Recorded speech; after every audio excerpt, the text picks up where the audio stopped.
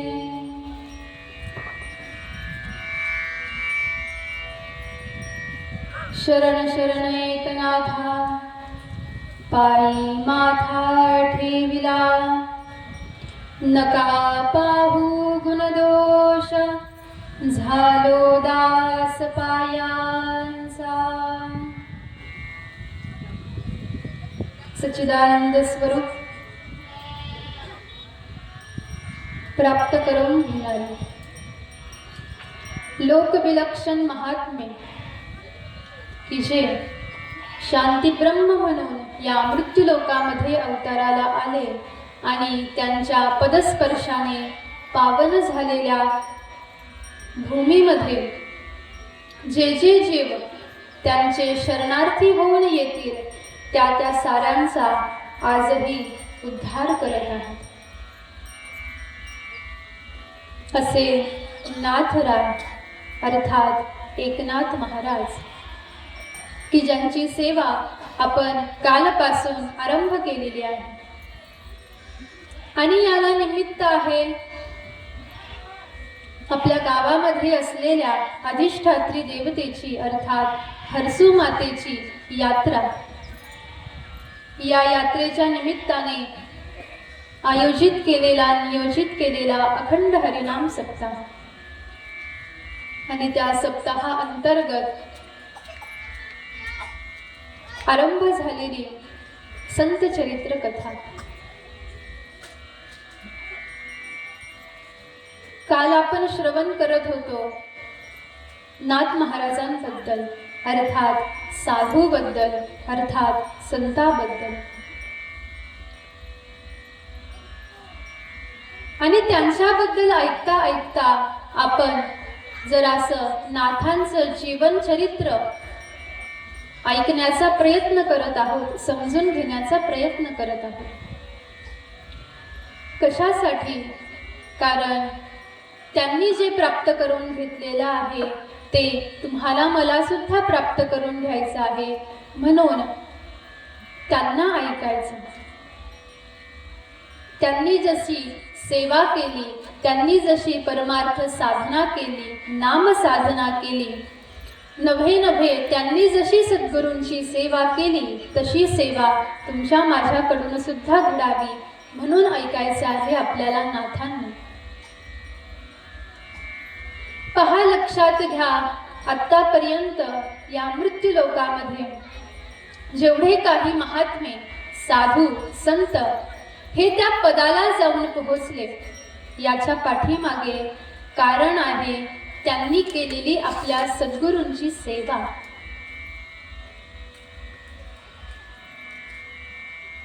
आज तो साधक संत पदाला जाऊन पोहोचतो आहे, साधू पदाला जाऊन पोहोचतो आहे, तर याला कारण आहे सद्गुरूंची सेवा केल्याच्या मार्फत सेवा केल्याच्या परिणामाने जी कृपा सद्गुरूंची त्या साधकावरती झाली त्या कृपेच्या परिणाम स्वरूपाने सद्गुरू ज्या स्थानावरती अधिष्ठान रूपाने विराजमान झालेले आहे त्या स्थानावरती साधक सुद्धा जाऊन पोहोचत असतो। आपण काल चिंतनामध्ये जरासं श्रवण केलं की आपल्याला जायचं कुठे आहे हे आधी निश्चित झालं पाहिजे, आपलं ध्येय आधी निश्चित झालं पाहिजे आणि मग त्यानंतर कुणासोबत आपण ते ध्येय त्या ध्येयापर्यंत जाण्यासाठी कुणाची संगत करावी हे निश्चित झालं पाहिजे। म्हणून जर का आपलं गंतव्य स्थान जर का भगवंत असतील तर त्याच्यासाठी तुम्हाला मला सहकार्य घ्यायचं आहे साधूंचं, सहकार्य घ्यायचं आहे सद्गुरूंचं। आज नाथराय संत म्हणून या मृत्यू लोकांमध्ये उदयाला आले, याला कारण आहे जीवनभर त्यांनी केलेली आपल्या सद्गुरूंची सेवा। आज ज्ञानोपराय तुमच्या माझ्यासाठी सकल विश्वाची माऊली होऊन विराजमान झालेली आहे। कशामुळे? याला कारण आहे जीवनभर ज्ञानोपरायांनी आपल्या सद्गुरूंची केलेली सेवा। म्हणून ज्या ज्या वेळेला निवृत्तीनाथांचं नाव घेण्यात येईल त्या त्या वेळेला तुमच्या माझ्या लक्षामध्ये येतात ते ज्ञानोबा किंवा ज्या ज्या वेळेला ज्ञानोबरायांचा उदो होईल त्याच्या पाठीमागे कारण आहेत निवृत्तीराय. ज्ञानोबरायांनी जीवनभर सद्गुरूंची सेवा केली आणि त्याच्या परिणाम स्वरूपाने आज ज्ञानोबराय तुमची माझी आई झालेली आहे.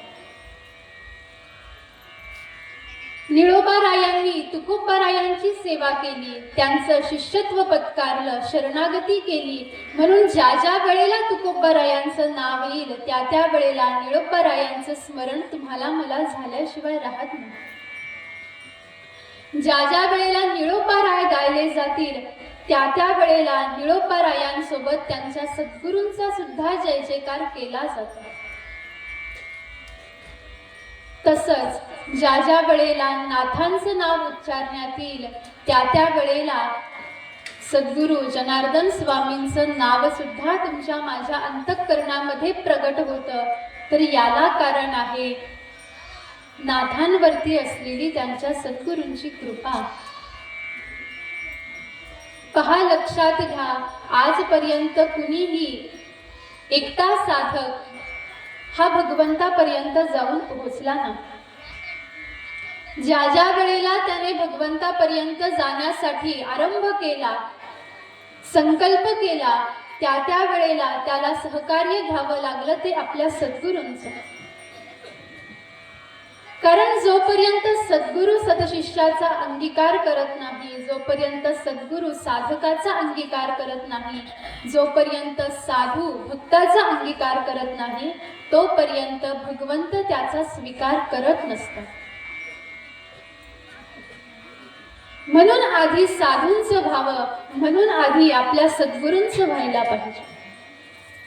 काल आपण एक सूत्र श्रवण केलं की ज्याला आपल्याला प्रसन्न करून घ्यायचं आहे त्याचे जे लाडके असतात आपण त्याचं लाडकं व्हावं.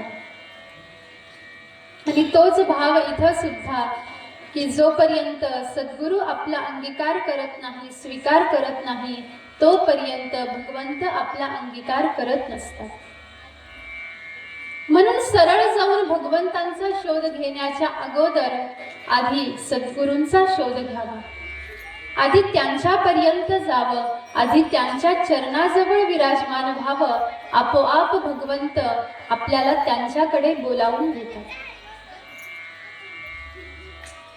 नाथरायांच्या अंतःकरणामध्ये शोध होता, मला त्या भगवंताला पाहायचं आहे, भेटायचं आहे, ते ब्रह्म कुठं असतं, कसं असतं हे मला जाणून घ्यायचं आहे. हा नाथरायांचा संकल्प किंवा मानस. आणि म्हणूनच नाथरायांना भगवंतांनी प्रेरणा दिली, आदेश दिला, म्हटले आधी सद्गुरूंचा शोध घे, त्यांची शरणागती कर आणि तुझे सद्गुरू तुला सांगतील की मी कुठं आहे. आणि हे एकटं नाथ महाराजांच्या जीवनामध्ये पाहायला भेटतं असं नाही. जो जो साधक भगवंतांचा शोध घेण्यासाठी ज्याने आरंभ करून दिलेला आहे त्या त्या साधकाला आधी भगवंत सहाय्य होतात, सद्गुरूंची भेट करून देतात आणि मग ते सद्गुरू त्या परब्रह्म तत्वापर्यंत साधकाला घेऊन जात असतात. म्हणून आधी सद्गुरूंची सेवा आहे, सद्गुरूंची शरणागती महत्वाची सांगितलेली आहे. आणि नाथांचं जीवन जर का तुम्ही मी पाहिलं महाराज तर एक गोष्ट लक्षात येते की नाथांचं संपूर्ण आयुष्य हे आपल्या सद्गुरूंसाठी समर्पित झालेलं होतं. 12 वर्ष नाथ आपल्या सद्गुरूंजवळ राहिले, याचा अर्थ नाथांनी 12 वर्ष सद्गुरूंची सेवा केली असं नाही. तर ज्या दिवसापासून नाथांना आपल्या सद्गुरूंची भेट झाली त्या दिवसापासून तर देह पडेपर्यंत नाथ अखंड सद्गुरूंच्या सेवेत होते. कारण नाथांच्या जीवनामध्ये ज्या ज्या वेळेला काही प्रसंग घडेल, घटना घडून येईल तर त्याच्या पाठीमागे कारण सद्गुरू झालेले आहे. सद्गुरूंनी सांगितलं माझी सेवा कर, नाथ सेवा करायला लागले.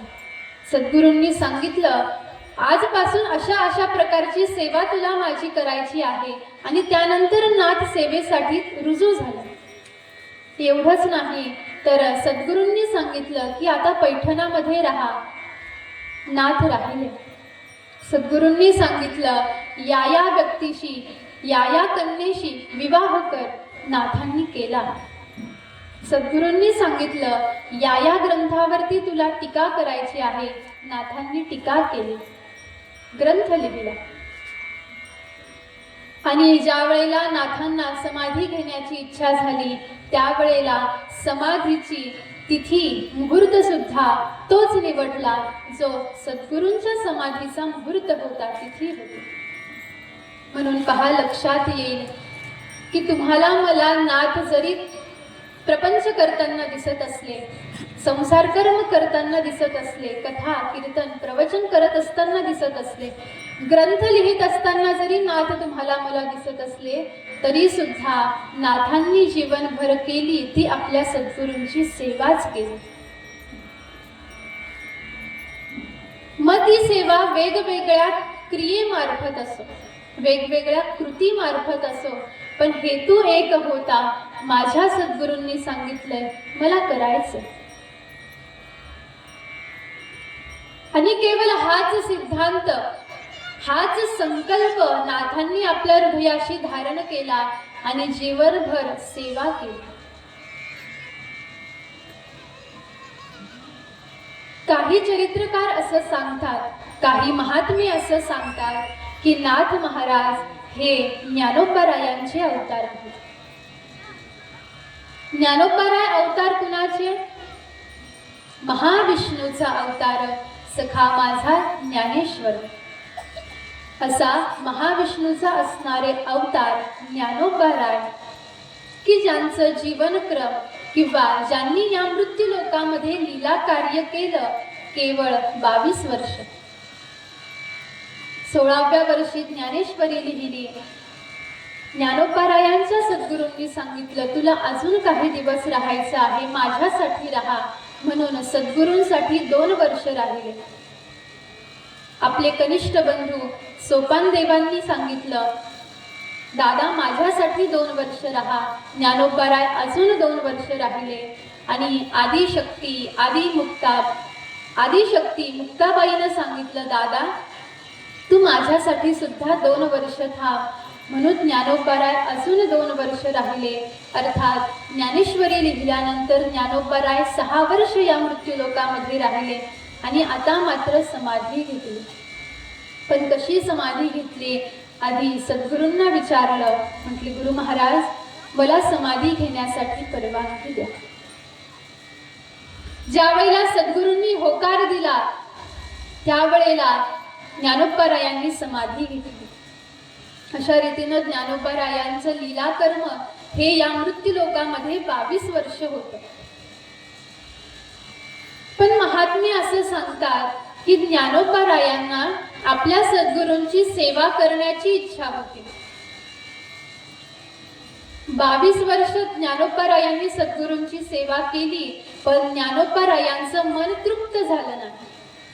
मला अजून माझ्या सद्गुरूंची सेवा करायची आहे. आणि म्हणून याच्यासाठी ज्ञानोबारायांनी पुन्हा एक अवतार घेतला आणि तो अवतार म्हणजे एकनाथ महाराज आहे. या अवतारामध्ये ज्ञानोबाराय नाथ महाराज झाले आणि निवृत्तीनाथ जनार्दन स्वामी झालेले आहेत. अर्थात नाथांचा अवतार हा महाविष्णूचा अवतार आहे आणि जनार्दन स्वामींचा अवतार हा भगवान शंकरांचा अवतार आहे. म्हणून पहा, लक्षात घ्या, ज्या ज्या वेळेला शिव हे गुरु होतात, गुरुस्थानी ज्या ज्या वेळेला शिव विराजमान होतात त्या त्या वेळेला शिष्य म्हणून नारायण आहे. आणि ज्या ज्या वेळेला नारायण हे गुरु रूपाने विराजमान आहेत त्या त्या वेळेला त्यांचे शिष्य म्हणून भगवान शंकर आहेत. आणि असंच या ठिकाणावरती शिवाचा अवतार आहेत जनार्दन स्वामी आणि नाथ महाराज अवतार आहेत महाविष्णू अर्थात नारायणांचा अवतार आहे.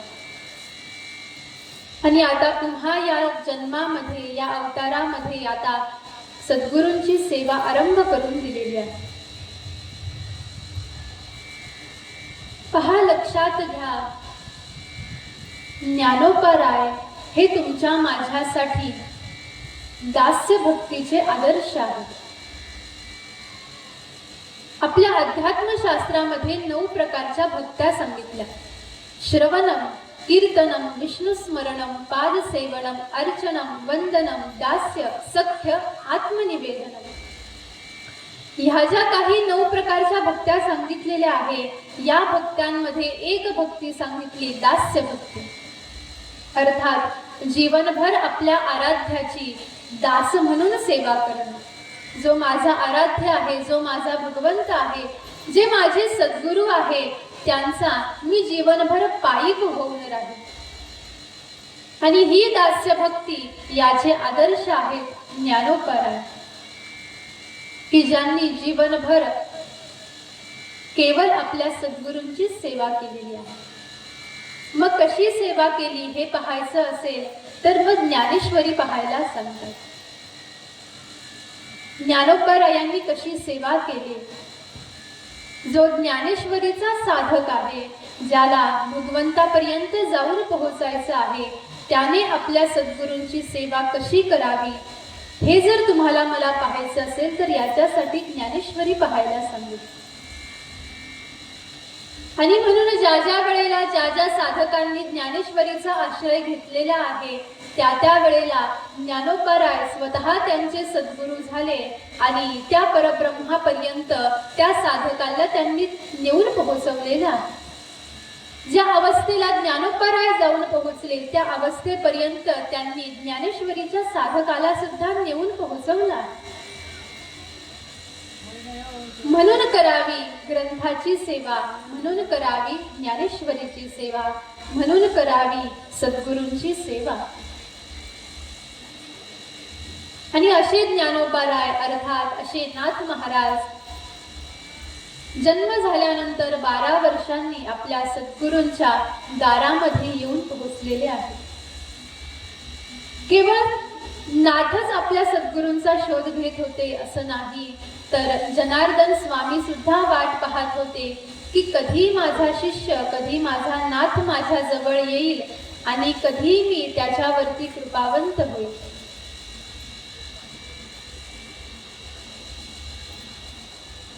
जसं नाथ वाट पाहत होते तसंच नाथांचे सद्गुरू जनार्दन स्वामी सुद्धा नाथांची वाटच पाहत होते.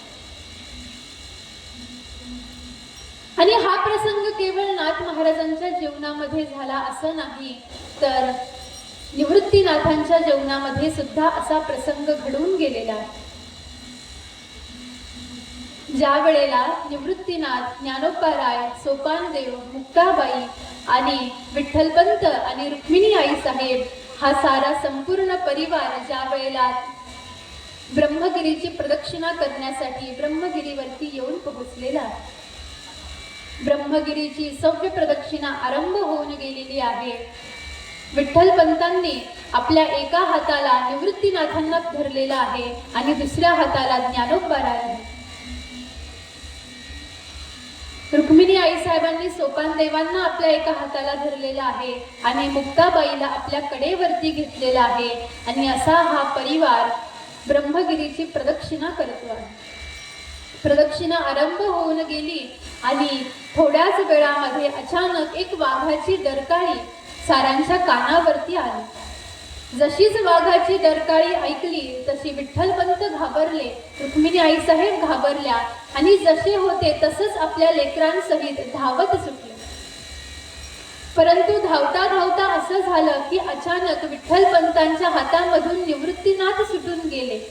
निवृत्तीनाथ मागच राहिले आणि संपूर्ण परिवार पुढे निघून गेलेला आहे. निवृत्तीनाथांना असं वाटलं की माझ्या पाठीमागे वाघ लागलेला आहे आणि त्याच्यामुळे निवृत्तीनाथ पुढे धावत आहे. जिथं रस्ता भेटेल तिथं निवृत्तीनाथांची पावलं पडत आहेत. धावता धावता निवृत्तीनाथ एका गुहेजवळ येऊन पोहोचले. विचार करायला लागले, मागे जावं तर मागे वाघ आहे आणि पुढे जावं तर पुढे अंधारी गुहा आहे. कुठं जावं? निवृत्तीनाथांनी जरासं धाडस केलं आणि त्या गुहेमध्ये प्रवेश केला. जसाच प्रवेश केला, एका एका पावलानं आतमध्ये गेले आणि अचानक आतमध्ये गेल्यावर एक लख्ख प्रकाश त्या गुहेमध्ये पडला आणि पद्मासनामध्ये विराजमान असलेली एक विभूती निवृत्तीनाथांच्या नेत्रांना दिसायला लागली. जणू काही हजारो वर्षापासून ती विभूती, तो महात्मा तिथंच एका जागेवरती विराजमान झालेला आहे आणि जणू काही कुणाची तरी वाट पाहतो आहे. ज्या वेळेला निवृत्तीनाथांना आलेलं पाहिलं, त्यावेळेला पद्मासनामध्ये विराजमान असलेले सद्गुरू म्हणतात, निवृत्ती बेटा, किती उशीर केलास माझ्यापर्यंत येण्यासाठी. तुझी वाट पाहत गेल्या हजारो वर्षापासून मी इथं विराजमान झालेलो आहे आणि जोपर्यंत तू मला भेटणार नाही तोपर्यंत मला हा मृत्यूलोक सोडून जाता येणार नाही बेटा. ते ज्या वेळेला निवृत्तीनाथांनी ऐकल्याबरोबर देहभावाचा लय होऊन गेला आणि एका क्षणामध्ये निवृत्तीनाथ जमिनीवरती पडले. आणि तो महात्मा, ती विभूती दुसरी तिसरी कोणी नाही तर निवृत्तीनाथांचे सद्गुरू गहिनीनाथ आहे. असे गहिनीनाथ की जे गेल्या कित्येक वर्षापासून त्या एका सतशिष्याची वाट पाहत बसले होते आणि वाट पाहता पाहता गहिनीनाथांचं संपूर्ण शरीर हे कृश होऊन गेलेलं होतं. केवळ वाट पाहत होते, कधी तो माझा सतशिष्य माझ्यापर्यंत येईल, कधीही माझ्या अंतःकरणामध्ये असलेला बोध त्याला दान करेल आणि कधी तिथून पुढे या निवृत्तीकडून लोककल्याणाचं कार्य आरंभ होऊन जाईल याची वाट पाहत होते सद्गुरू. आणि ज्या वेळेला लक्षात आलं की निवृत्तीनाथ माझ्याजवळ आलेला आहे, काही कालावधीमध्ये निवृत्तीनाथांकडून सेवा करवून घेतली आणि आपल्या अंतःकरणामध्ये जो बोध होता, जो उपदेश होता, तो उपदेश निवृत्तीनाथांना दिला.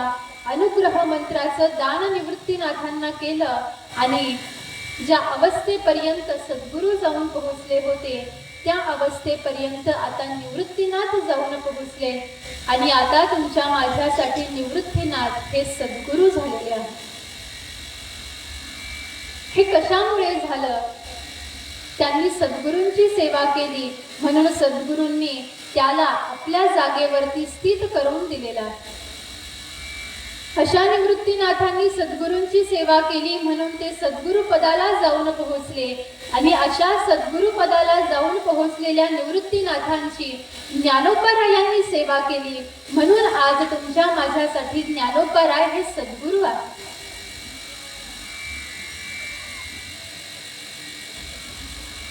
सद्गुरूच्या स्थानावरती जनार्दन स्वामी जाऊन विराजमान झालेले आहेत आणि अशा सद्गुरूच्या स्थानावरती विराजमान असलेल्या स्वामींची नाथांनी सेवा केली म्हणून आज तुमच्या माझ्यासाठी नाथ हे सद्गुरू आहे. म्हणून पुन्हा एक सूत्र, पुन्हा एक सिद्धांत आपल्या श्रवणामध्ये येतो की जो आपण काल ऐकला की आपल्याला जिथं जायचं असतं आपण त्याची सेवा केली पाहिजे. आपल्याला जे व्हायचं असेल आपण त्याची सेवा केली पाहिजे. आणि आता नाथ आपल्या सद्गुरूंच्या घरी आलेले आहे. जनार्दन स्वामी म्हणतात, नाथा कशासाठी आलाच भेटायचं? गुरु महाराज, स्वामी. नाथ महाराज आपल्या सद्गुरूंना स्वामी म्हणायचे. स्वामी, मला तुमची सेवा करायची इच्छा आहे. मला काहीच नको. तुम्ही मला धन देऊ नका, धान्य देऊ नका, कपडा लत्ता काहीच देऊ नका, पण मला तुमची सेवा करायची इच्छा आहे. फक्त मला माझ्या सेवेचा तुम्ही स्वीकार करा, बाकी काही नाही. जनार्दन स्वामींना माहीत होतं माझा नाथ माझ्याजवळ फक्त सेवाच मागणार आहे आणि वाटच पाहत होते. म्हटले, नाथा तुला सेवा करायची इच्छा आहे ना, काही हरकत नाही. आजपासून माझी सकल सेवा केवळ तू एकटा करशील. कारण जनार्दन स्वामी हे किल्लेदार होते. राजवाडा होता भला मोठा आणि त्या किल्ल्यावरती अनेक दास दासी, सेवक, सैन्य, सेविका होत्या. कामाची काही जास्त आवश्यकता नव्हती, पण नाथांनी हट्ट केला, मला तुमची सेवा करायची आहे. जनार्दन स्वामींनी आदेश दिला की माझी सेवा केवळ एकटा नाथ करेल, बाकी कुणीही करायची नाही. आणि हे जसं नाथांनी ऐकलं तसं नाथ आनंदाने उड्या मारायला लागले, जणू काही नाथांचा हेतू सफल होऊन गेला. ज्याच्यासाठी मी इथं आलो होतो ते करण्याची मला परवानगी प्राप्त झाली याचा आनंद. आणि दुसऱ्या दिवशी प्रभात समयापासून नाथांची सेवा आरंभ होऊन गेलेली आहे. सद्गुरु ज्या वेळेला उठायचे त्याच्या अगोदर नाथराय उठायचे. संपूर्ण वाडा अंगण झाडून स्वच्छ करायचे. त्यानंतर स्नान संध्यादी कर्म पूर्ण झाल्यानंतर सद्गुरु उठले की त्यांचं जे अंथरूण होतं, शय्या होती, ती व्यवस्थित लावून ठेवायची. सद्गुरु स्नानासाठी गेले की तोपर्यंत सद्गुरूंच्या पूजेची संपूर्ण तयारी नाथ करायची.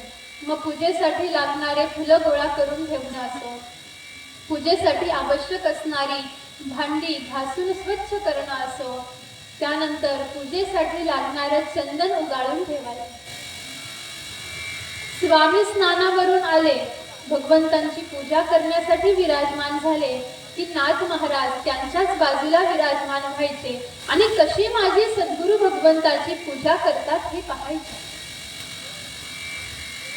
त्यानंतर स्वामींची पूजा संपन्न झाल्यानंतर नैवेद्य भगवंतांना समर्पित व्हायचा आणि त्यानंतर स्वामी ग्रंथ पठन करायचे. ज्ञानेश्वरी, अमृतानुभव, अभंग यांचं पठन स्वामींकडून व्हायचं आणि स्वामींच्या बाजूला विराजमान असलेले नाथ महाराज आपल्या सद्गुरूंच्या मुखांमधून ज्ञानेश्वरी ऐकायचे.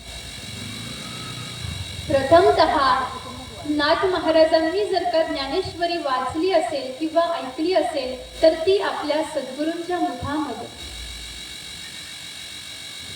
आणि कधी कधी जर का जनार्दन स्वामींना लहर आली तर महाराज नाथांना त्याचं निरूपण करून सांगायचे, जरासा विस्तार करून सांगायचे, ओवीची फोड करून सांगायचे. आणि अशा पद्धतीनं सेवा आरंभ होऊन गेलेली आहे. माध्यान्ह समयापर्यंत ग्रंथपठन संपन्न झालं की जनार्दन स्वामी प्रसाद सेवन करायचे आणि कचेरीमध्ये कामकाज पाहण्यासाठी निघून जायचे. स्वामी निघून गेले की नाथ महाराज आपल्या आई साहेबांजवळ यायचे, अर्थात सद्गुरूंच्या धर्मपत्नी गुरुमाता आई साहेबांजवळ यायचे. स्वयंपाकघरामध्ये जायचे आणि विनंती करायचे, आई साहेब मला काहीतरी सेवा सांगा. मग आई साहेबांची सेवा करण्यासाठी नाथ महाराज त्यांना स्वयंपाकामध्ये मदत करायला लागले. भाजी चिरून देणं, धान्य निवडणं, त्यानंतर जेवणामध्ये पत्रावळीवरती पदार्थ वाढणं, प्रसाद घेणं झाला, जेवण झालं की उष्टा पत्रावळी उचलणं, झाडून घेणं, राजवाडा स्वच्छ ठेवणं इत्यादी प्रकारच्या नाना प्रकारच्या सेवा नाथ महाराजांनी आरंभ करून दिलेल्या आहेत. साऱ्याच सेवा नाथ महाराज आनंदाने करायचे, पण त्यातल्या त्यात नाथांना एक सेवा अतिशय आवडायची आणि ती सेवा म्हणजे चंदन उगाळून देण्याची. ज्या वेळेला जनार्दन स्वामी विराजमान व्हायचे भगवंताची पूजा करण्यासाठी, त्यावेळेला नाथराय आपल्या सद्गुरूंसाठी चंदन उगाळून द्यायचे आणि ही अतिशय प्रिय सेवा होती नाथांची. आणि पहा, जी सेवा नाथांना अतिशय प्रिय होती ती सेवा नाथांची साक्षात भगवंतांनी केली. कधी केली? ज्या वेळेला नाथांच्या घरी भगवंत श्रीखंड्या म्हणून आले त्यावेळेला श्रीखंड्या चंदन उगाळुनी देई, वस्त्र गोदातिरी धूत असे.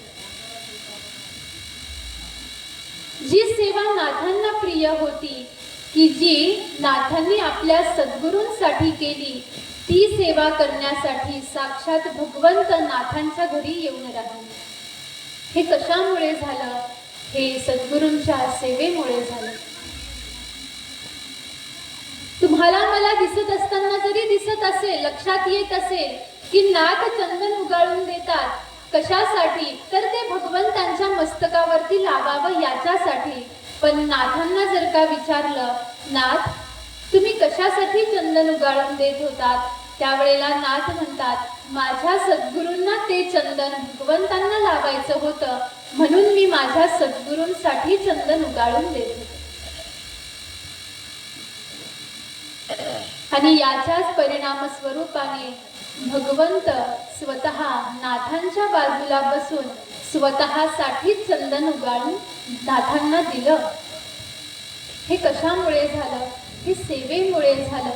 कुणाच्या सेवेमुळे झालं? सद्गुरूंच्या सेवेमुळे झालं.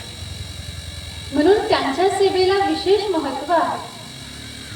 ज्ञानोबारायांच्या ओव्या जर का तुम्ही मी पाहिल्या महाराज, तर लक्षात येईल की ज्ञानोबाराय वेळोवेळी तुम्हाला मला एक उपदेश करतात की तुम्ही सेवा करा, तुम्ही सद्गुरूंची सेवा करा, तुम्ही कुणाचं तरी आश्रित होऊन राहा, तुम्ही कुणाच्या तरी कृपेच्या छायेमध्ये राहा, तरच तुमचं कल्याण होणार आहे, तरच तुमची साधना ही सफल होणार आहे. आणि असे नाथराय यांची सेवा आता आरंभ होऊन गेलेली आहे. आणि एक दिवस जनार्दन स्वामी म्हणतात, नाथा पुरे झाली आता तुझी घरातली सेवा, पुरे झाली, खूप सेवा केली म्हटले तू. आता माझी अशी इच्छा आहे की तू माझ्यासोबत कचेरीमध्ये यायचं आणि कचेरीमधलं कामकाज आता तू करायचं. हे जसंच नाथांनी ऐकलं तसं नाथांना आनंद झाला. म्हटले, गुरु महाराज काही हरकत नाही, जसं तुम्ही सांगताल तसं. पण नाथांनी एक विनंती केली. म्हटले, स्वामी तुमची अशी इच्छा आहे ना की मी आता घरातली कोणतीच कामं करू नये, तर काही हरकत नाही, मी कोणतीच सेवा करणार नाही. पण माझी एक विनंती आहे तुम्हाला की तुम्ही चंदन उगाळण्याची सेवा मात्र माझ्याकडून काही बंद करू नका, मला ती सेवा करू द्या. म्हटले, काही हरकत नाही, तू ती सेवा कर, पण त्यानंतर तुला माझ्यासोबत कचेरीमध्ये यावं लागेल. आणि दुसऱ्या दिवशीपासून माध्यान्हाच्या समयाला जनार्दन स्वामींसोबत नाथ महाराज सुद्धा कचेरीमध्ये जायला लागले. कचेरीमधली सेवा आरंभ होऊन गेलेली आहे. कामामध्ये कोणत्याही प्रकारचा काटकसरपणा नव्हता. जसा आदेश, जशी इच्छा स्वामींची होती, अगदी तोच आदेश नाथ महाराज पूर्ण करायचे आणि दिलेल्या वेळेमध्ये पूर्ण करायचे. आणि अशा पद्धतीनं स्वामीनाथांवरती प्रसन्न झाले. जनार्दन स्वामींचा एक नियम होता की सप्ताहामधले 6 दिवस जनार्दन स्वामी हे कचेरीमध्ये जायचे. पण एक दिवस गुरुवारच्या दिवशी जनार्दन स्वामी हे कचेरीमध्ये न जाता दिवसभर आपल्या कक्षामध्ये ध्यानामध्ये मग्न असायचे. असा हा स्वामींचा नियम. आणि एक दिवस अशी घटना घडली. गुरुवारचा दिवस होता. जनार्दन स्वामींचं पूजा पठण सारं काही संपन्न होऊन गेलं. आणि आता जनार्दन स्वामी म्हणतात, नाथा मला आता ध्यान कक्षामध्ये ध्यान करण्यासाठी जायचं आहे. जोपर्यंत माझं ध्यान संपन्न होत नाही तोपर्यंत तुला इथं कक्षाच्या बाहेर उभं राहायचं आहे आणि कुणालाही आतमध्ये येऊ द्यायचं नाही. असं काहीही करू नकोस की जेणे करून माझ्या ध्यानामध्ये व्यत्यय येईल. म्हटले, काही हरकत नाही, जशी आपली आज्ञा, जशी आपली इच्छा. स्वामी ध्यान करण्यासाठी कक्षामध्ये निघून गेले. महाद्वार बंद करून घेतलेला आहे आणि महाद्वारावरती नाथ महाराज विराजमान झालेले आहेत. एवढ्या वेळामध्ये त्या ठिकाणावरती एक सैनिक धावत पडत आला आणि नाथांना म्हणायला लागला. म्हटले, जनार्दन स्वामी कुठे आहे? नाथ म्हणतात, जनार्दन स्वामी ध्यान करण्यासाठी कक्षामध्ये गेलेले आहेत. काय कारण आहे, काय काम आहे म्हटलं तुमचं? त्यावेळेला आलेला सैनिक म्हणायला लागला, म्हटले नाथा, अरे आपल्या किल्ल्यावरती परकीयांनी आक्रमण केलेलं आहे आणि आता आपल्याला त्याला प्रत्युत्तर देणं हे गरजेचं आहे. आणि मला असं वाटतं जणू काही आता आपल्याला युद्ध करण्यासाठी सामोरं जावं लागेल. आणि स्वामींना सुद्धा हा निरोप दे आणि सांग की आता आपल्याला युद्ध करण्यासाठी सज्ज व्हायचं. नाथ म्हणाले, काही हरकत नाही, मी स्वामींना निरोप देतो, तुम्ही निघून जा. नाथ विचार करायला लागले. सद्गुरूंनी आदेश दिलेला आहे की माझ्या ध्यानामध्ये व्यत्यय नाही आला पाहिजे. पण किल्ल्यावरती परकीयांचं आक्रमण आता काहीच क्षणामध्ये होणार आहे आणि त्यांच्या आक्रमणाला जर का प्रत्युत्तर दिलं नाही तर कदाचित आपला पराजय होण्याची शक्यता आहे. मग काय करावं? अशा वेळेला नाथांनी आपल्या सद्गुरूंचं ध्यान केलं, मन शांत केलं आणि युद्ध कक्षामध्ये जाऊन पोहोचले. त्या ठिकाणावरती असलेले जनार्दन स्वामींचे वस्त्र परिधान केले, जनार्दन स्वामींचा चिलखत परिधान केला, जनार्दन स्वामींचा मुकुट परिधान केला आणि जी तलवार जनार्दन स्वामी युद्धासाठी वापरायचे ती तलवार आपल्या हातामध्ये घेतली, घोड्यावरती विराजमान झाले आणि युद्धभूमीमध्ये जाऊन पोहोचलेले आहेत. जनार्दन स्वामींचा पेहराव परिधान केला होता, त्यामुळे सैनिकांना असं वाटलं की जणू काही जनार्दन स्वामीच युद्ध करण्यासाठी आलेले आहेत. त्यामुळे त्यांच्याकडे कुणी लक्ष दिलं नाही आणि आता सारे जण युद्ध करण्यासाठी तत्पर झालेले होते. युद्ध आरंभ होऊन गेलं आणि अगदी काही कालावधीमध्ये नाथांनी शत्रूंचा पराजय केला. नाथ ज्या वेळेला युद्ध करण्यासाठी निघाले होते, ज्या वेळेला नाथ युद्ध करत होते, त्यावेळेला नाथांचा तो पराक्रम सारे सैनिक पाहायला लागले आणि विचार करायला लागले की आज जणू काही जनार्दन स्वामींच्या शरीरामध्ये, देहामध्ये आदिशक्ती जगदंबा प्रकट झालेली आहे की काय? ती जसा असुरांचा संहार करण्यासाठी रौद्र रूप धारण करून आली होती, जणू काही तसेच आमचे स्वामी सुद्धा आज रौद्र रूप धारण करून शत्रूंसोबत युद्ध करत आहेत.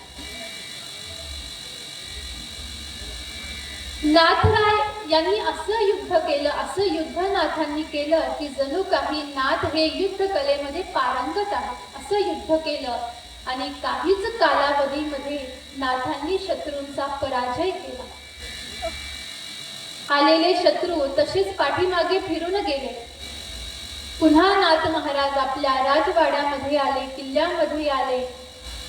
सद्गुरूंची जी वस्त्र परिधान केली होती ती वस्त्र काढून ठेवली आणि पुन्हा आपल्या ध्यान कक्षेच्या बाहेर नाथ महाराज जाऊन विराजमान झाले.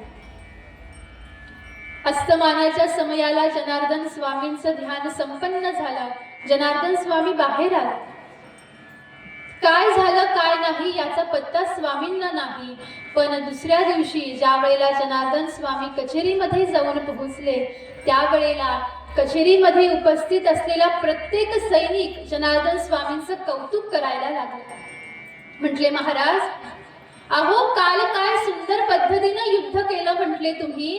असं युद्ध केलं, असं युद्ध केलं, न भूतो न भविष्यती, की आतापर्यंत इतक्या कमी कालावधीमध्ये एखाद्या शत्रूचा पराजय हा कुणीच केला नाही. इतक्या कमी वेळामध्ये तुम्ही शत्रूचा पराजय केला आणि जय प्राप्त करून घेतले. फार सुंदर युद्ध केलं म्हटलं. आणि हे ज्या वेळेला जनार्दन स्वामींनी ऐकलं त्यावेळेला विचार करायला लागले, मी आणि युद्ध. माझ्या एवढं स्मरणामध्ये आहे की मी काल दिवसभर दत्तात्रेयांचं ध्यान करत होतो आणि मी युद्धासाठी कधी गेलो. जरासा विचार केला आणि अचानक लक्षात आलं, माझा नाथ आहे ना. जनार्दन स्वामी व्यासपीठावरती विराजमान होते, सिंहासनावरती बसलेले होते आणि स्वामींच्या बाजूला नाथ बसलेले होते. जनार्दन स्वामींनी नाथांकडे असं तिरक्या नजरेनं पाहिलं. नाथांच्या लक्षात आलं की स्वामी माझ्याकडे पाहत आहे. काय बोलावं काहीच कळालं नाही आणि तिथून नाथ उठले आणि पळत निघाले. आणि हे ज्या वेळेला स्वामींनी पाहिलं त्यावेळेला जनार्दन स्वामी मोठ्यानं हसायला लागले आणि कौतुक करायला लागले की कसा माझा शिष्य आहे. मी एक आज्ञा केली होती की असं काही करू नको की जेणेकरून माझ्या ध्यानामध्ये व्यत्यय येईल. आणि ती आज्ञा पूर्ण करण्यासाठी माझा नाथ शत्रूंसोबत लढला. कारण नाथांचं वय लहान होतं, नुकतेच आलेले होते सेवेसाठी आणि बालवय आहे नाथांचं. युद्धकला माहीत नाही, कधी युद्ध केलेलं नाही, काहीच माहीत नाही. पण नाथांनी काय केलं, सर्वप्रथम आपल्या सद्गुरूंचं ध्यान केलं आणि जे होईल ते होईल.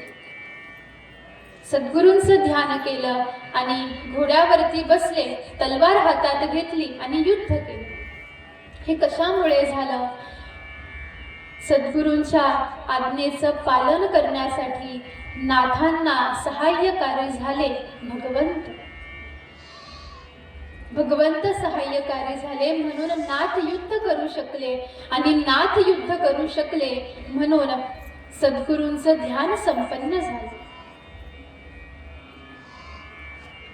पहा, अशा प्रकारे ही जी साखळी आहे, सद्गुरू, सतशिष्य आणि भगवंत, की एवढे चमत्कार किंवा एवढं महात्म्य आहे या गोष्टीचं, या सेवेचं, की जोपर्यंत आपण सेवा करणार नाही ना तोपर्यंत आपल्याला त्या गोष्टीचं गांभीर्य नाही लक्षात येणार. आपल्या सद्गुरूंसाठी केवळ एक सेवा केल्याचा परिणाम आपल्याला काय फल प्राप्त होईल याची कल्पना तुम्हाला मला नाही. हे फक्त त्या सद्गुरूंना माहीत, हे फक्त त्या सतशिष्याला माहीत आणि हे फक्त त्या एकमेव भगवंतांना माहीत. मग जाणूनच जर का घ्यायचं असेल तुम्हाला मला, तर याच्यासाठी सेवा करावी लागते. याच्यासाठी साधूची सेवा करावी लागते, संतांची सेवा करावी लागते, सद्गुरूंची सेवा करावी लागते. ज्या वेळेला आपण अशी सेवा करू त्यावेळेला ते वर्म तुमच्या माझ्या लक्षामध्ये येणार आहे. मग तुम्ही म्हणताल, जर का सेवा केल्यानंतरच जर वर्म लक्षात येणार आहे तर तुम्ही सांगता कशाला? तर सांगायचं याच्यासाठी असतं की आपण ते करण्यासाठी प्रेरित झालो पाहिजे. ज्ञानोबाराय एवढं बोलले, तुकोबाराय एवढं बोलले, निळोबाराय एवढं बोलले, नामदेवराय एवढं बोलले, नव्हे सकल संत एवढं बोलले. महाराज कशासाठी बोलले? जो अनुभव त्यांनी घेतलेला आहे तो अनुभव तुम्हाला मला सुद्धा प्राप्त व्हावा म्हणून, तसं कृत्य करण्यासाठी, तशी सेवा करण्यासाठी, तसं कार्य करण्यासाठी तुम्ही मी प्रेरित व्हावं म्हणून ते बोलले. नसता त्यांना बोलण्याची काही आवश्यकता नव्हती. पण त्यांचं म्हणणं आहे की ज्या आनंदापर्यंत आम्ही जाऊन पोहोचलो, ज्या अवस्थेपर्यंत आम्ही जाऊन पोहोचलो, जो आनंद आम्ही उपभोग घेत आहोत, ज्या आनंदाचा, तो आनंद सकल जीवांच्या वाट्याला सुद्धा यावा म्हणून ते बोलले. आणि म्हणून हे व्यासपीठ सुद्धा बोलत आहे. बोलण्याच्या पाठीमागे एवढंच कारण की अंतःकरण प्रेरित झालं पाहिजे, सेवा करावी वाटली पाहिजे, नाम घ्यावं वाटलं पाहिजे, कथा ऐकावी वाटली पाहिजे. नाथराय निघून गेले. जनार्दन स्वामींना कौतुक वाटलं की एवढं छोटंसं लेकरू आहे पण किती निष्ठेनं माझी सेवा करतो आहे, आणि प्रसन्न झाले. आणि त्याच दिवशी नाथांजवळ जनार्दन स्वामी जातात आणि नाथांच्या मस्तकावरती हात ठेवतात आणि म्हणतात, नाथा, दत्तात्रेयांना पाहायचं का? हे ऐकलं महाराज. नाथ महाराज रडायला लागले. म्हटले, गुरु महाराज, अहो मला तर फक्त एवढंच माहीत होतं की मला माझ्या सद्गुरूंची सेवा करायची आहे, पण मला हे वाटलंच नव्हतं की इतक्या लवकर माझे सद्गुरू माझ्यावरती प्रसन्न होतील आणि मला देव दाखवतील. खूप आनंदामध्ये आहेत नाथ महाराज. म्हटले गुरु महाराज, जशी तुमची इच्छा. तुम्हाला मला देव दाखवायचा असेल तुम्ही देव दाखवा, नाही दाखवायचा नका दाखवू, पण मला एवढं माहीत आहे की तुमच्या रूपामध्ये माझा देव, माझा भगवंत अखंड माझ्यासोबत आहे. स्वामी म्हणतात, नाथा पुढच्या गुरुवारी मी तुला दत्तात्रयांचं दर्शन करवून देईल, हे माझं वचन. म्हटले काही हरकत नाही, जशी आपली इच्छा. आणि गुरुवारचा दिवस उजाडला. जनार्दन स्वामींचं ध्यान संपन्न झालं आणि जनार्दन स्वामी म्हणतात, नाथा चल म्हटले, आज मी तुला दत्तात्रय प्रभूंचं दर्शन करवून देतो. जनार्दन स्वामींनी नाथांच्या हाताला धरलेला आहे आणि देवगिरी किल्ल्याच्या पाठीमागे एक डोंगर होता, एक टेकडी होती, ज्याला चरित्रकार असं सांगतात की त्या काळामध्ये त्याला वरचा डोंगर असं म्हणायचं. आणि जनार्दन स्वामी म्हणतात, नाथा चल म्हटले वरच्या डोंगरावरती, तुला मी आज प्रभूंचं दर्शन करून देतो. स्वामींनी नाथांचा हात हातामध्ये धरलेला आहे. पर्वतावरती टेकडीवरती येऊन पोहोचलेले आहे.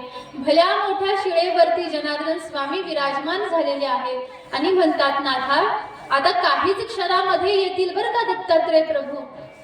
ते आले की सर्वप्रथम त्यांचं दर्शन घ्यायचं. म्हटले काही हरकत नाही. जनार्दन स्वामी शिळेवरती विराजमान झाले, ध्यानामध्ये विराजमान झालेले आहेत आणि स्वामींच्या बाजूला नाथराय उभे आहेत. वाट पाहत आहेत, कधी दत्तात्रय प्रभू येतात, कधी माझे प्रभू येतात, कधी मी त्यांना पाहतो. बराच वेळ निघून गेला आणि एवढ्या वेळामध्ये त्या ठिकाणावरती एक मलंग येऊन पोहोचला. असा मलंग की ज्याच्या अंगावरती मळालेली वस्त्र त्याने परिधान केलेली आहेत, फाटकी वस्त्र आहेत. आपल्या खांद्यावरती एक झोळी आहे, हातामध्ये एक कटोरा आहे, पात्र आहे आणि सोबत 2-3 कुत्रे आहेत. असा वेश धारण करून तो मलंग तिथं येऊन पोहोचला. ज्या जागेवरती जनार्दन स्वामी विराजमान झाले होते तिथं तो मलंग आला आणि जनार्दन स्वामींना आवाज दिला. जसाच आवाज दिला, जनार्दन स्वामी समाधीतून बाहेर आला. स्वामींच्या बाजूला तो मलंग बसलेला आहे आणि हे पाहत आहेत नाथ महाराज. नाथ महाराजांना फक्त एवढं सांगितलं होतं की दत्तात्रय प्रभू येतील, ते आले की त्यांचं दर्शन घ्यायचं. पण नाथांना हे माहीतच नव्हतं की दत्तात्रय प्रभू नेमके येतील ते कोणत्या रूपात. नाथांना वाटलं 3 शिरे 6 हात अशा रूपामध्ये दत्तात्रय प्रभू येतील, ते आले की मी त्यांना वंदन करेल, त्यांचं दर्शन घेईल. पण आज प्रभू आले मलंग रूपामध्ये. नाथांना माहीत नाही, जनार्दन स्वामींना माहीत होतं आज माझे प्रभू मलंगाचे रूप धारण करून आलेले आहेत. ज्या शिळेवरती जनार्दन स्वामी विराजमान झाले होते त्या शिळेवरती मलंग बसला. दोघांमध्ये चर्चा आरंभ होऊन गेली. एवढ्या वेळामध्ये मलंग म्हणतो, जनार्दना भूक नाही लगी क्या. जनार्दन स्वामी म्हणतात, लागली ना, खूप भूक लागली, पण काय खायचं आपण. एवढ्या वेळामध्ये त्या मलंगाने आपल्या झोळीमध्ये हात घातला आणि पोळीचे जे काही शिळे तुकडे होते, भाकरीचे तुकडे होते, ते तुकडे मुठभर काढले आणि त्या कटोऱ्यामध्ये टाकले. एवढे कडक होते ते. हे पाहिल्याबरोबर जनार्दन स्वामी म्हणतात, गुरुजी आप भी बूढ़े मैं भी बूढ़ा, इसे खाएंगे कैसे. याला खायचं कसं म्हटले, हे एवढे कडक आहे, तुमचं वय झालंय, माझं वय झालंय, हे खाणार कसं आपण. त्यावेळेला मलंग म्हणतात, जा म्हणे दूध काढून आण. आता दूध कशाचं काढणार. जनार्दन स्वामींनी हातामध्ये ते पात्र घेतलं. मलंगासोबत एक जे कुत्रे आले होते त्याच्यामध्ये एक कुत्री होती, त्या कुत्रीच्या जवळ गेले आणि तिचं दूध काढून आणलं. त्या कटोऱ्यामध्ये दूध आहे, शिळा पोळीचे तुकडे आहेत, तो काला केलेला आहे आणि मलंग याने एक घास उचलला, जनार्दन स्वामींच्या मुखामध्ये घातला. जनार्दन स्वामींनी एक घास उचलला, मलंगाच्या मुखामध्ये घातला आणि अशा पद्धतीनं दोघं जण प्रसाद घेतात. आणि हे पाहत आहेत बाजूला उभे असलेले नाथराज.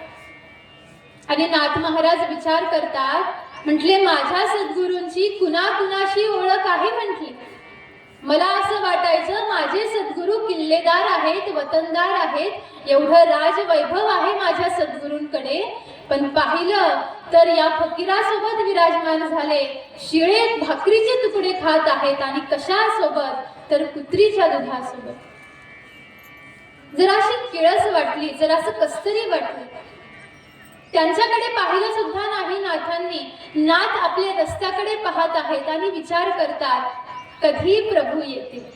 पण नाथांना हे माहीतच नाही की ज्याची मी वाट पाहतो आहे तो तर इथं येऊन बसला सुद्धा आणि प्रसादही सेवन करतो आहे. इकडे दोघांचा सुद्धा प्रसाद घेऊन झाला. मलंग म्हणतात जनार्दना त्याला धुवून आण. जनार्दन स्वामींनी नाथ महाराजांना आदेश केला. म्हटले नाथा जा, म्हटले हे पात्र धुवून आण. म्हटले काही हरकत नाही. जनार्दन स्वामींकडून ते पात्र घेतलं, सरोवराच्या काठावरती येऊन पोहोचले. पण ते पात्र धुवत असताना नाथांनी विचार केला की या पात्रामध्ये माझ्या सद्गुरूंनी प्रसाद घेतलेला आहे आणि तो प्रसाद माझ्यासाठी अमृता समान आहे. म्हणून नाथांनी त्या पात्रामध्ये पाणी टाकलं. ते जे काही कालवलेलं होतं त्याचे जे शीत उरलेले होते ते पुन्हा एकत्र केले आणि नाथांनी तो प्रसाद सेवन केला. आणि जसाच प्रसाद सेवन केला चराचरामध्ये नाथांना भगवंतांचं दर्शन व्हायला लागलं. हृदयामधून आनंदाच्या लहरी बाहेर उत्पन्न व्हायला लागल्या. अचानक मोठ्याने रडावंसं वाटायला लागलं, अचानक मोठ्याने हसावंसं वाटायला लागलं, नाचावं वाटायला लागलं. जिकडे पाहावं तिकडं केवळ भगवंत दिसायला लागले. आणि याच अवस्थेमध्ये ज्या वेळेला नाथराय पुन्हा आपल्या सद्गुरूंजवळ जाऊन पोहोचले त्यावेळेला पाहिलं की जो मलंग आलेला होता तो मलंग राहिला नाही, तर तो साक्षात दत्तात्रय प्रभू यांनी आपलं रूप धारण केलेलं आहे.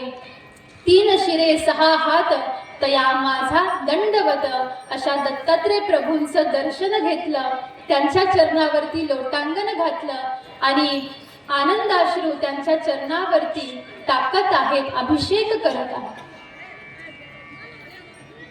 हे ज्या वेळेला जनार्दन स्वामींनी पाहिलं त्यावेळेला आनंद वाटला की माझ्या सतशिष्याला आता तो बोध प्राप्त झालेला आहे. भगवंताच्या रूपामध्ये मला दर्शन द्यायचे, त्याच रूपामध्ये भगवंतांनी माझ्या सतशिष्याला सुद्धा दर्शन दिलं. याचा आनंद वाटला. नाथराय सुद्धा प्रसन्न झालेले आहेत, आनंदित झालेले आहेत. पुन्हा आपल्या घरी येऊन पोहोचले. आणि जनार्दन स्वामींच्या लक्षामध्ये आलं की तेवढा प्रसाद सेवन केला, तो एक वेळेला प्रसाद सेवन केल्यानंतर जी अनुभूती नाथांना आली, चराचरामध्ये भगवंताचं दर्शन व्हायला लागलं, ही अनुभूती अखंड नाथांच्या चित्तामध्ये स्थिर व्हावी याच्यासाठी नाथाला आता आपल्याला काहीतरी अनुष्ठान द्यावं लागेल. कारण साधना अजून पूर्ण झालेली नाही. सेवा सुद्धा साधनाच आहे आणि त्याच्या परिणाम स्वरूपाने ज्या अवस्थेवरती साधकाने स्थिर व्हायला पाहिजे त्या अवस्थेची जराशी झलक नाथांना तिथं प्राप्त झाली. पण त्या अवस्थेवरती कायम स्थिर राहण्यासाठी आता नाथांना काहीतरी अनुष्ठान करणं गरजेचं आहे. हे ज्या वेळेला सद्गुरूंच्या लक्षात आलं त्यावेळेला आदेश दिला. म्हटले नाथा तुला आता अनुष्ठान करण्यासाठी जायचं आहे. म्हटले कुठं जायचं आहे? त्यावेळेला सांगतात देवगिरी किल्ल्याच्या जराशा अंतरावरती शूलभंजन नावाचा पर्वत आहे, त्या पर्वतावरती जाऊन तुला अनुष्ठान करायचं. म्हटले कधीपर्यंत अनुष्ठान करायचं? त्यावेळेला सद्गुरू सांगतात की जो बोध, जी अनुभूती तुला त्यावेळेला प्रसाद सेवन केल्यानंतर आली होती, ती अनुभूती जोपर्यंत तुझ्या चित्तामध्ये स्थिर होत नाही, जोपर्यंत तुला अखंड त्या भगवत तत्वाचा चराचरामध्ये अनुभव होत नाही, तोपर्यंत तुला अनुष्ठान करायचा. म्हटली गुरु महाराज, हे माझ्या कधी लक्षात येईल की माझी साधना पूर्ण झाली? त्यावेळेला सद्गुरू म्हणतात की अशी काहीतरी विलक्षण घटना त्यावेळेला घटेल आणि ती घटना घडल्याचा परिणाम तुझ्या लक्षामध्ये येऊन जाईल की तुझी साधना पूर्ण झालेली आहे आणि तू परत माझ्याकडे ये. म्हटले काही हरकत नाही. सद्गुरूंना वंदन केलं आणि ज्या पर्वतावरती मार्कंडेय ऋषींनी तपश्चर्या केली, मार्कंडेय ऋषींची जी तपस्थली आहे, असा पर्वत ज्याला शूलभंजन पर्वत असं म्हणतात, त्या पर्वतावरती नाथ महाराज येऊन पोहोचले. त्या पर्वतावरती एक भली मोठी शिळा नाथांना दिसली आणि त्या शिळेवरती नाथ महाराज विराजमान झालेले आहेत. पद्मासन घातलेलं आहे, आपले नेत्र बंद केलेले आहे आणि जो अनुग्रह मंत्र सद्गुरूंनी नाथांना दान केला होता, त्या अनुग्रह मंत्राचं अखंड गायन नाथ महाराज करत आहेत. आता कशा पद्धतीनं नाथांची ती साधना, ते अनुष्ठान संपन्न होईल, कशी अनुभूती नाथांना प्राप्त होईल, अशी कोणती घटना नाथांच्या जीवनामध्ये घडेल आणि नाथ परत आपल्या सद्गुरूंजवळ येऊन पोहोचते. त्यानंतर कसा पुढील आदेश सद्गुरू नाथांना करतील, हा सारा कथाभाग तुम्ही मी सुद्धा श्रवण करू उद्याच्या सत्रामध्ये. झालेली सेवा गुरु महाराजांच्या चरणी समर्पित करू, भगवतीच्या चरणी समर्पित करू आणि देऊ या ठिकाणावरती आजच्या सेवेला पूर्ण विराम. कुंडली वरदा हरी विठ्ठल. पंढरीनाथ भगवान की जय. माऊली ज्ञानेश्वर महाराज की जय. पवन सुत हनुमान की जय. हरसो माता की जय. तुकाराम तुकाराम तुकाराम तुकाराम तुकाराम तुकाराम. कुंडली वरदा हरी विठ्ठल श्री ज्ञानदेव तुकाराम. पंढरीनाथ भगवान की जय. माऊली ज्ञानेश्वर महाराज की जय. पवन सुत हनुमान की जय. हरसो माता की जय.